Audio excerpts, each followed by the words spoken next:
ceramah ini sudah mendengarkan apa yang disampaikan oleh Bu Anita yang luar biasa.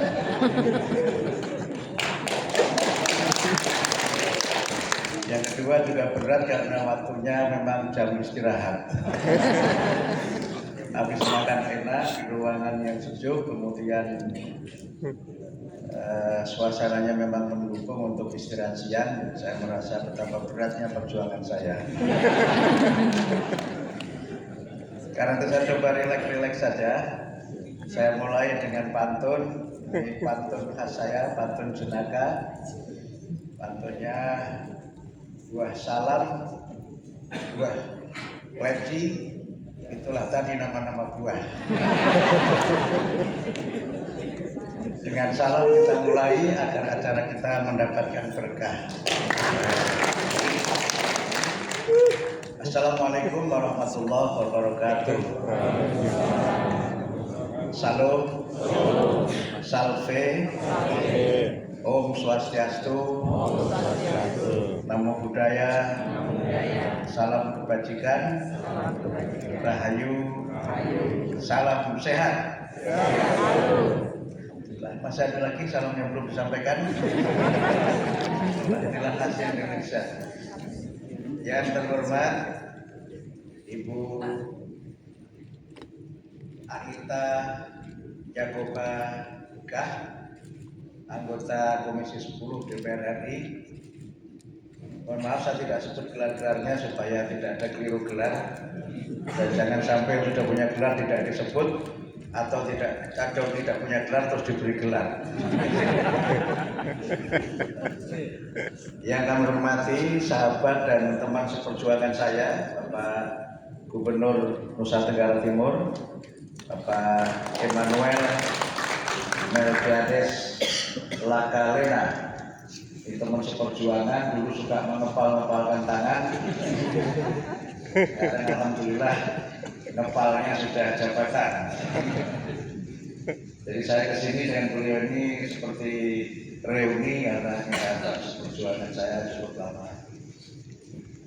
Wakil Gubernur Nusa Tenggara Timur, Bapak Yohanis Asadumah, dan tuan rumah ini Wali Kota Kupang, Bapak Christian Widodo, Bapak dan Ibu, para Bupati dan juga Wakil Bupati dan para Kepala Dinas seluruh Nusa Tenggara Timur, dan yang membersamai saya dari Kementerian Pendidikan Dasar dan Menengah. Ini tadi satu pesawat kita, maksudnya bukan satu pesawat kita charter, bukan, tapi naiknya satu pesawat. Kalau nanti satu pesawat isinya rumah-rumah detachment bisa ditemukan oleh KPK di audit sumber dananya dari mana ini? Jangan-jangan dari Bu Anita. Bersama kita ada Dirjen Guru dan Tenaga Pendidikan Ibu Nunur Suryani, kemudian ada Dirjen Pendidikan Anak Usaha Dini, Pendidikan Dasar dan Pendidikan Non Formal dan Informal, beserta para direktur yang menemani. Ini direkturnya sudah lengkap, Pak Gubernur, Bu Anita, semuanya pada hadir di sini. Kemudian ada staf khusus Pak Bogor dari proses sebut namanya ya, dari jabatannya belum namanya, nanti kira ada kekosongan jabatan. Staf khusus Menteri dan Komunikasi dan Media Pak Ma'ruf El-Bumi, staf khusus Menteri bidang pendidikan inklusif dan pemerataan pendidikan daerah tertinggal Ibu Rita Pranawati, para kepala UPT Kemendikbudristek di Nusa Tenggara Timur, dan tanpa mengurangi rasa hormat seluruh hadirin para peserta rapat koordinasi yang berbahagia.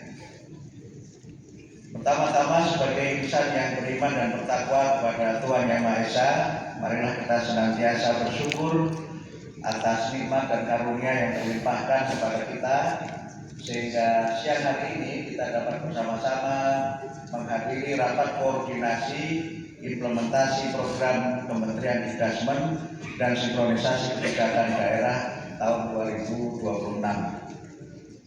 Kami menyampaikan terima kasih kepada Bapak Gubernur dan seluruh jajaran atas kerjasama dan juga atas dukungan program-program kementerian di Nusa Tenggara Timur. Sehingga alhamdulillah program-program Kementerian di Nusa Tenggara Timur sudah terlaksana dengan sebaik-baiknya. Yang kedua juga kami menyampaikan terima kasih kepada Ibu Adita yang senantiasa tegar dan tegas baik di Komisi 10 maupun di mimbar acara siang hari ini.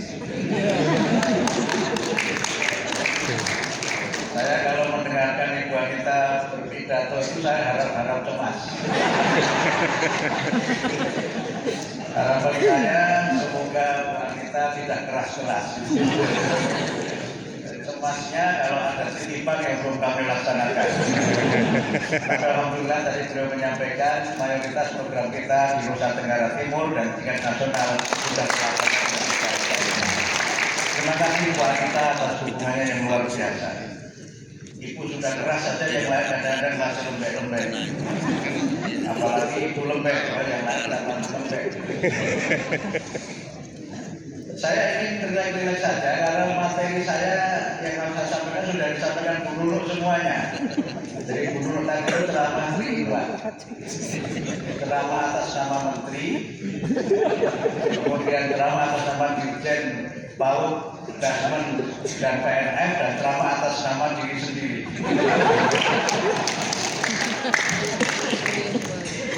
Jadi saya hanya menambahkan behind all the policies, apa sih yang dibalik kebijakan-kebijakan itu. Dan ini yang menurut saya penting kami jelaskan, karena seringkali kita ini hanya melihat apa yang nampak dalam sebuah kebijakan, tetapi reason atau alasan mengapa kebijakan itu kita tetapkan seringkali belum tersampaikan ke publik dengan sebaik-baiknya. Beberapa yang kami tegaskan bahwa semua program kami ini mengacu kepada amanat konstitusi, bahwa tujuan negara adalah untuk mencerdaskan kehidupan bangsa, bahwa setiap warga negara berhak mendapatkan pendidikan atau pengajaran, dan bahwa menurut Undang-Undang Sisdiknas setiap warga negara berhak untuk mendapatkan pendidikan yang bermutu. Itulah yang menjadi landasan konstitusional kebijakan kami, pendidikan bermutu untuk semua. Dan untuk itu memang ada beberapa prasyarat yang saya menyebutnya dengan infrastruktur kebijakan. Infrastruktur itu ada yang bersifat fisik, physical infrastructure, yang kita laksanakan dalam bentuk revitalisasi dan digitalisasi. Itu adalah infrastruktur fisik yang memungkinkan kegiatan pembelajaran dengan peralatan yang canggih, gedung yang representatif, anak-anak dapat belajar dengan aman dan nyaman. Bayangkan kalau anak-anak belajar di gedung yang nyaris roboh, dia tentu tidak bisa tenang belajar. Bayangkan kalau sekolahnya kumuh, tentu dia tidak nyaman belajar di situ. Dan karena itu maka sesuai arahan Bapak Presiden Asas Cita yang keempat dan juga arahan beliau tentang budaya asri, kami berusaha agar fisik sekolah itu harus megah dan tidak boleh terlihat megah-megah. Fisiknya itu sudah menarik orang untuk belajar. Jangan sampai fisiknya saja sudah tidak menarik, apalagi datang ke sekolah. Tentu inilah yang coba kami lakukan agar physical infrastructure ini dapat berjalan dengan sebaik-baiknya. Angka-angkanya sudah ada, sebagian angka yang sudah konkret, sebagian angka yang masih kita perjuangkan bersama Ibu Anita. Tahun ini secara nasional revitalisasi kita 11.744 satuan pendidikan di seluruh Indonesia dengan anggaran 14 triliun. Tapi kami masih berjuang sesuai Bapak Presiden untuk ada tambahan 60.000 satuan pendidikan. Sehingga kalau yang 60.000 itu mendapat persetujuan dari Menteri Keuangan dan digedok oleh Ibu Anita sebagai bangka dan Komisi 10, insya Allah tahun ini lebih banyak lagi yang bisa kita lakukan. Dan untuk revitalisasi ini kami tegaskan prioritasnya pertama di daerah yang terdampak bencana. Beberapa sudah ditandatangani PKS-nya di daerah yang terdampak bencana di Sumatera, juga di NTT dan daerah lain di Indonesia sudah ada 5.000 lebih sekolah yang sudah vertikal dan siap kita bangun pada tahun ini. Kemudian yang kedua daerah 3T dan kemudian yang ketiga sekolah yang fisiknya memang rusak. Sehingga karena itu dengan 3 kebijakan itu sepertinya NTT masuk kategori semuanya. Yang terdampak bencana Lewotobi dan sekitarnya itu juga sudah kita bangun. Kemudian yang 3T kecuali Kota Kupang mungkin semuanya 3T sehingga lengkaplah semuanya itu. Kemudian yang sekolah rusak di NTT ini yang paling sering viral. Nah kalau sudah sering viral itu biasanya memang kami harus segera mengambil langkah-langkah secara seksama dalam waktu yang sesingkat-singkatnya. Yang beberapa sekolah yang kemarin sempat viral, insya Allah besok kami datang dan sekolah itu SD itu sudah definitif mendapatkan dana revitalisasi tahun 2026. Termasuk beberapa yang lainnya. Dan karena kami ini menteri yang aktivis seperti Pak Gubernur, jadi kami itu semakin ke daerah terpencil itu semakin bahagia. Karena kami bisa kemudian merasakan denyut nadi Indonesia secara langsung. Tidak bisa Indonesia ini hanya kita teropong dengan penglihatan yang jarak jauh. Sehingga ketika semua orang banyak bicara revolusi industri 4.0, saya kemudian mengatakan jangankan 4.0, yang 2.0 juga masih banyak. Bahkan yang kosong-kosong juga masih banyak. Dan itu hanya bisa kita rasakan kalau kita terjun ke lapangan. Dan inilah menurut saya pentingnya pemimpin itu hadir. Pemimpin itu tidak hanya menerima laporan dari WA. Kami memang berusaha untuk membangun kebijakan berbasis data. Kami minta dikirim data-data pokok, ternyata dikirim pokoknya data. Inilah yang dialami Pak Gubernur, dialami Pak Anita, saya alami tidak.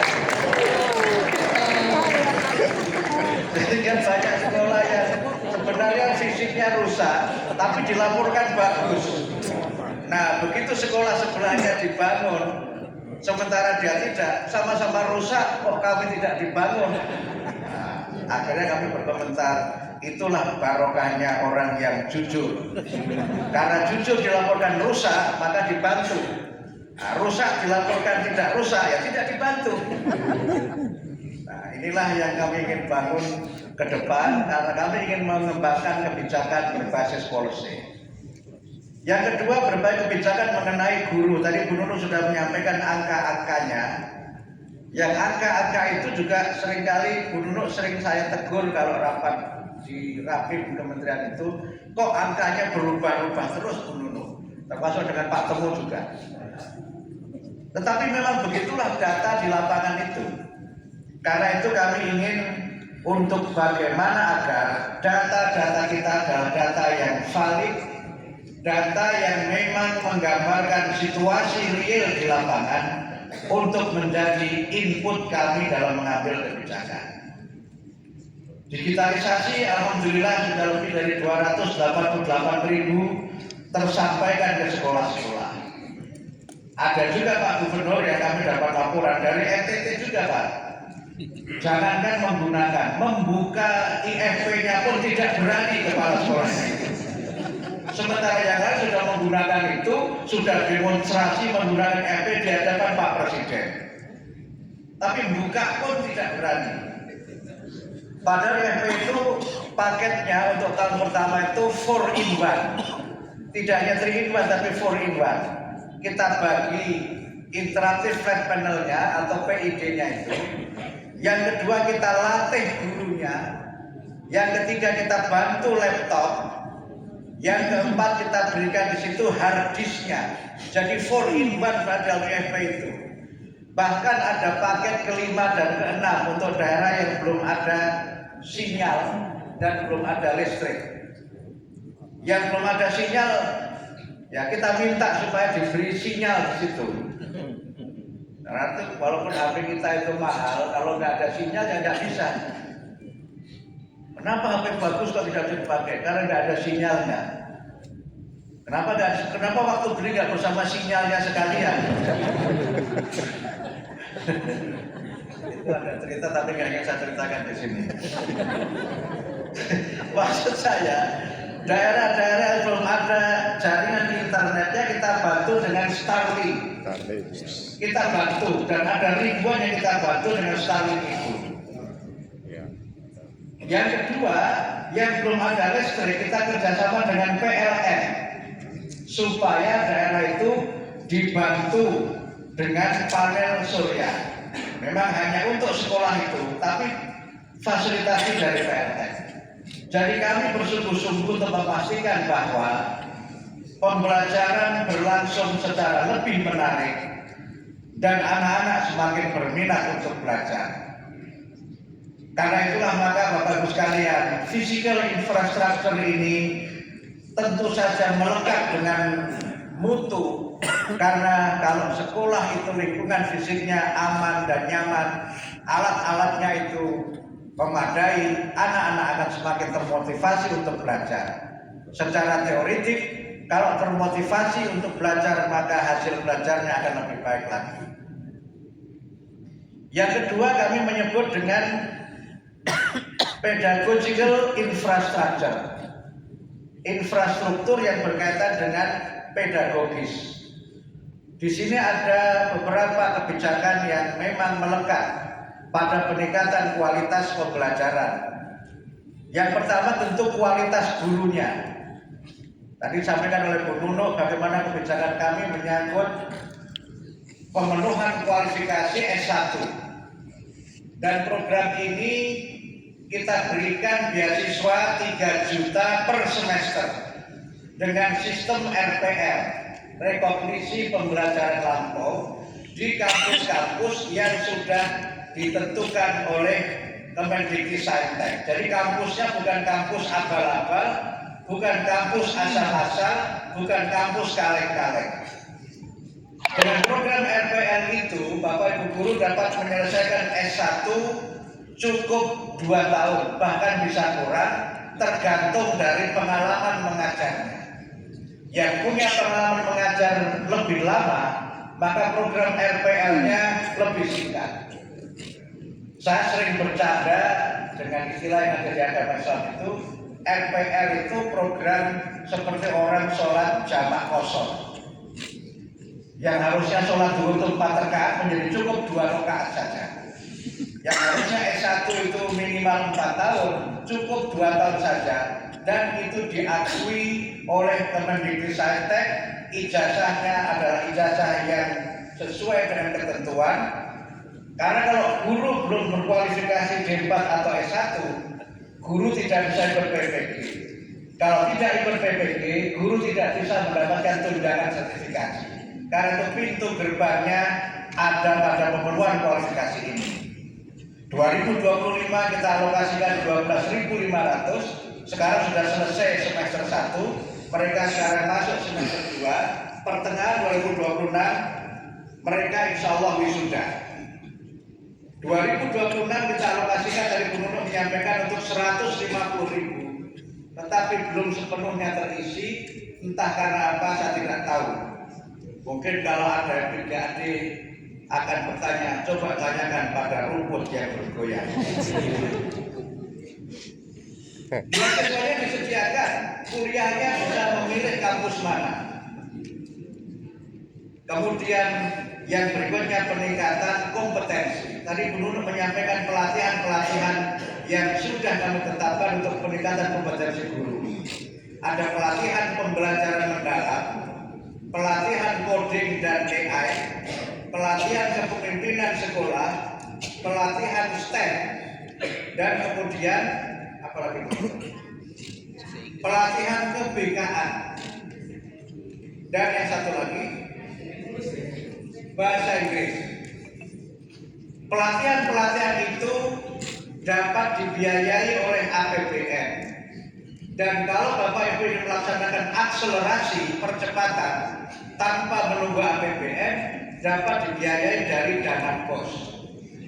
Jadi peruntukan dana BOS itu sebagiannya boleh untuk pelatihan guru.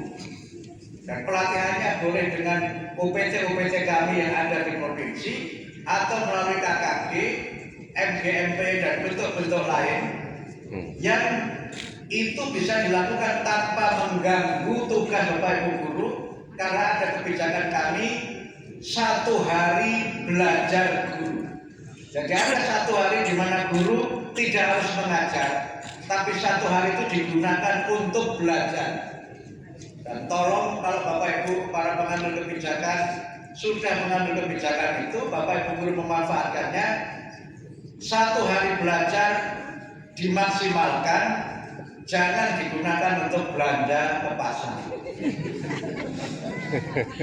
Karena ada guru di daerah tertentu yang sudah melaksanakan ini, ada 1 hari belajar, ternyata 1 hari itu digunakan untuk belanja di pasar. Ini kebijakan kami supaya guru terus meningkat. Kenapa guru kita berikan prioritas?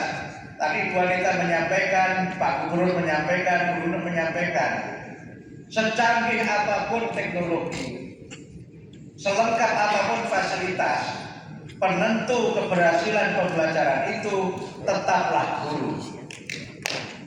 Inilah yang menjadi prinsip kami. Karena guru hadir sebagai sosok yang menginspirasi. Saya sering menyebut di berbagai kesempatan, memperkuat sampaikan oleh Bu Anita dan Pak Gubernur. Guru tidak sekedar mentransfer ilmu, tapi mereka adalah agent of learning dan agent of civilization.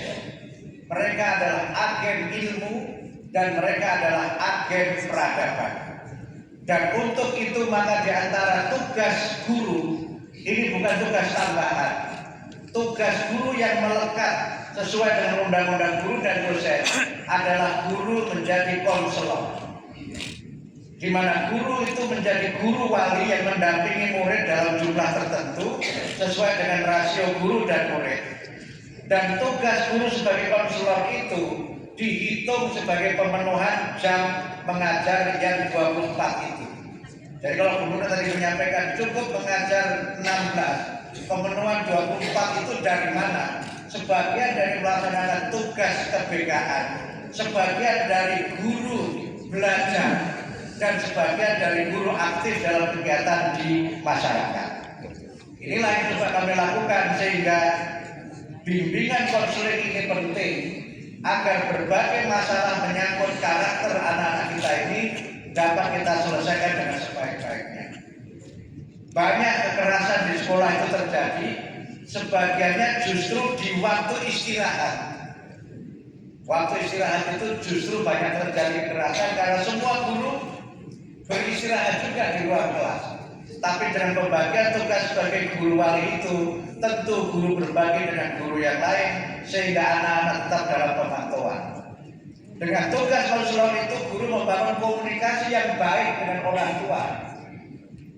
Dan kami mohon kepada para orang tua untuk tidak sedikit-sedikit masalah dilaporkan kepada polisi. Dan dalam rangka itu, Bapak Ibu sekalian, kami sudah ada MOU dengan Kepolisian Republik Indonesia kalau ada kekerasan di sekolah yang bukan merupakan perbuatan kriminal, maka diselesaikan dengan restoratif justice. Ini sudah kami tanda tangani dan di beberapa sudah berlangsung dengan baik. Kami tentu berterima kasih atas kerjasama dengan Kapolri dan jajaran kepolisian terkait dengan implementasi dari kebijakan ini. Guru harus kita usahakan dapat mengajar dengan tenang, mengajar dengan nyaman, sehingga tadi Bu Nunuk menyampaikan tunjangannya sudah bisa ditransfer langsung ke rekening masing-masing guru setiap bulan. Dan tolong, ini aspirasi saja dari Menteri itu aspirasi kan boleh kan? Ya, kalau dapat tunjangan, ya jangan hanya tunggangannya yang naik, tetapi kinerjanya juga harus meningkat.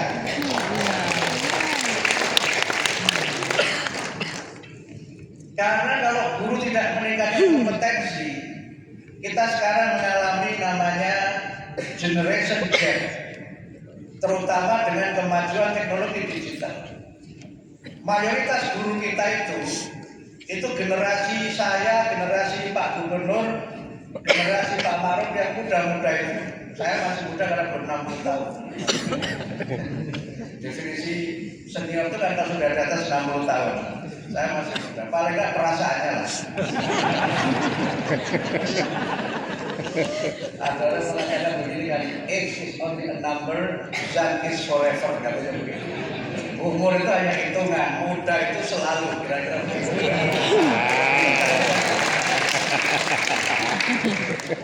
Paling kerasanya itu di lutut.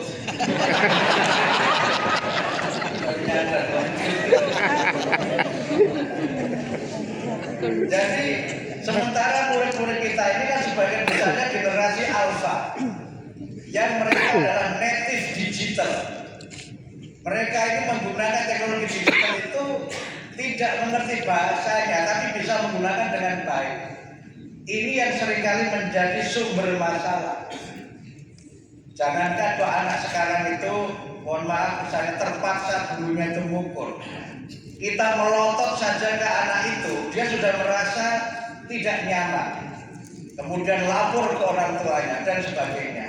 Jadi banyak masalah kekerasan di sekolah itu sebagiannya terjadi karena faktor generation gap itu. Dan saya sering mendengar dari banyak guru, ketika ada laporan-laporan menyangkut guru yang mencubit kemudian dilaporkan itu, argumennya selalu pakai zaman dulu. Zaman saya dulu jangankan dicubit, ditempelin pipi kiri juga dikasih pipi kanan. Itu mengamalkan ajaran Yesus Kristus. Tapi kalau sekarang ada guru yang begitu, walaupun atas nama ajaran Yesus Kristus, nggak mau juga orang tua itu percaya. Nah, generation gap ini tidak bisa kita selesaikan kalau guru-guru kita itu tidak kita upgrade cara mendidiknya. Tidak kita upgrade bagaimana menerapkan disiplin tanpa kekerasan dan sebagainya. Inilah yang saya kira penting kami jelaskan mengapa ada kebijakan seperti itu. Termasuk tadi Bu Anita dan Pak Gubernur, kenapa banyak sekali kepala sekolah yang PLT.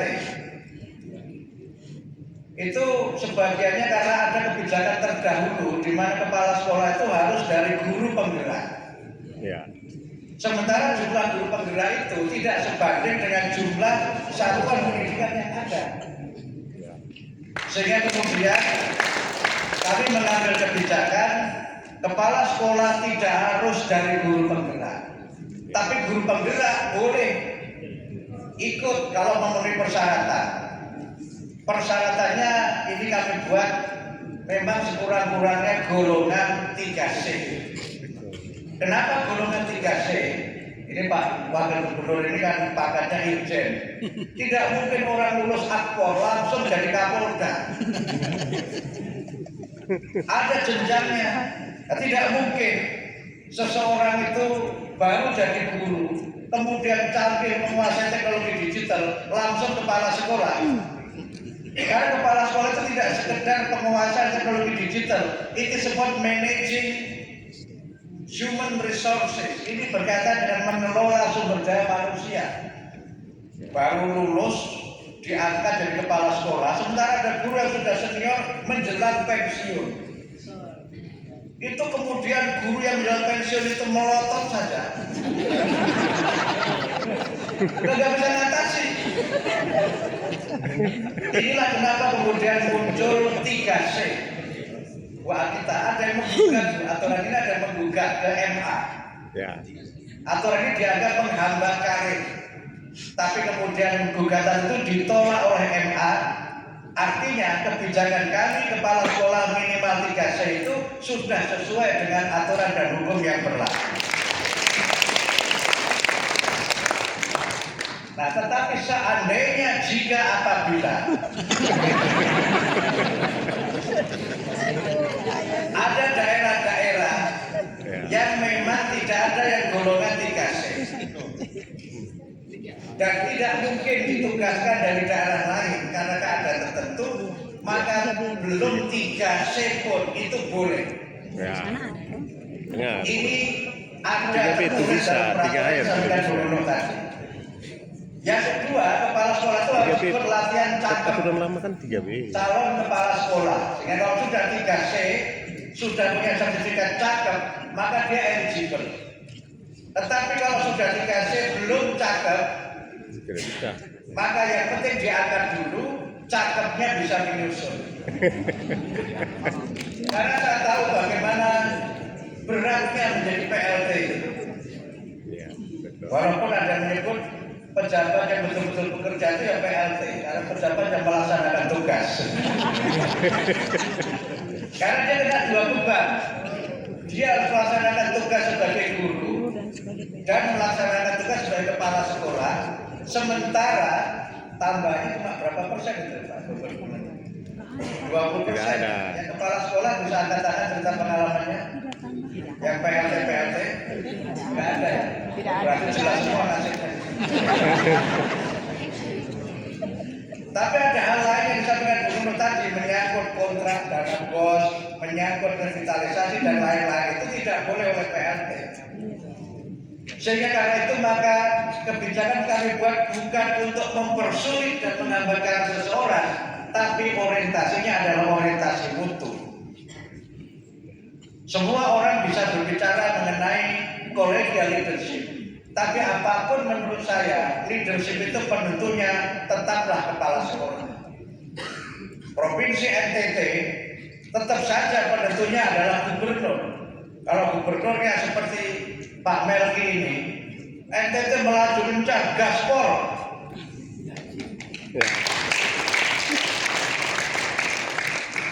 Karena itu sekali lagi kami tekankan, itu alasan kenapa kepala sekolah kita buat persyaratannya harus 3C dan kemudian ikut pelatihan calon kepala sekolah, dan pelatihannya bukan pelatihan online, tapi pelatihan yang langsung in-house. Saya dosen, saya tahu kalau saya mengajar online itu kadang-kadang mahasiswa cuma nitip foto saja. Dia entah kemana. Saya malah diajari anak saya Pak Gubernur, Pak, supaya kelihatan Bapak seperti hadir, dibuatnya Bapak buat video, nganggur tengok. Kemudian nanti pas online itu, pas Zoom itu, layarnya Bapak tutup. Nanti yang muncul di hadapan dosen itu seperti Bapak tuh tengok kiri, tengok kanan, dan ngomong. Karena saya diajari anak saya triknya itu. Kalau ada mahasiswa saya yang tengok kiri, tengok kanan, kok saya panggil namanya, mesti nggak ada itu. Lah pelatihan begini kok berkualitas bagaimana? Makanya Pak Iwan ini punya kebijakan pelatihan guru harus in-house dan harus menerapkan 7 kebiasaan Indonesia hebat. Karena itu maka yang ketiga yang kami bangun untuk pendidikan bermutu itu adalah cultural infrastructure, infrastruktur budaya. Kita bangun budaya yang mendukung penguatan karakter melalui 7 kebiasaan anak Indonesia hebat, yaitu bangun pagi, beribadah, berolahraga, makan siang bergizi, gemar belajar, bermasyarakat, dan tidur cepat. Program ini sesuai dengan Pak Gubernur tadi mengintegrasikan antara pembelajaran di sekolah, pembelajaran di rumah, dan pembelajaran di masyarakat. Bangun pagi yang memantau orang tuanya, beribadah di rumah yang memantau orang tuanya, berolahraga bisa di sekolah. Kita sudah ada punya senam anak Indonesia hebat. Ini juga ada lagunya juga Pak Gubernur. Mulainya itu mentari pagi, ku siapkan diri, gitu Pak Gubernur lagunya. Sudah total lebih dari 150 juta orang. Seandainya bisa dimonetasi, Kementerian Karya itu wanita. 150 juta kalau sudah centang biru, apalagi centang birunya 2, itu luar biasa ya. Jadi centang biru itu tidak hanya judul film, tapi juga centang biru itu artinya sudah dimonetasi. Ada kan film judulnya centang biru. Kalau baca kan sepertinya nggak nyambung.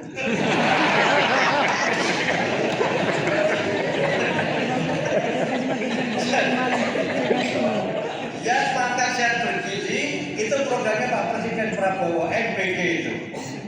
Jadi kalau ada yang mengatakan MBG tidak mendukung pendidikan, itu salah bin keliru. Karena justru makan sehat bergizi itu penerima manfaat paling banyak adalah anak sekolah. Terakhir sudah berapa juta? 43 juta ya. Penerima MBG itu dari murid sekolah, mulai dari TK sampai SLTA. Itu sudah 95% murid menerima MBG. Kemudian yang program bermasyarakat tadi Pak Gubernur, terima kasih programnya Pak Gubernur, saya akan jempol 2 Pak Gubernur. Karena banyak anak-anak kalau sudah pulang sekolah itu tidak main dengan teman, tapi mainnya dengan 2 jari ini. Main gadget, main gawe, sehingga banyak anak kita itu punya teman sekelas, tapi tidak punya teman sekampung. Itu yang membuat nilai-nilai utama yang merupakan identitas bangsa tidak tertanamkan ke anak-anak kita.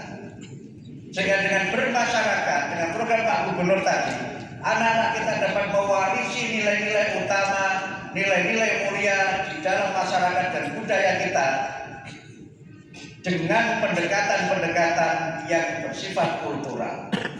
Kita ingin anak-anak kita yang berwawasan global itu tetap harus menjadi anak Indonesia yang menghormati, melestarikan, dan juga bangga dengan identitas daerahnya. Inilah yang ingin kita bangun itu.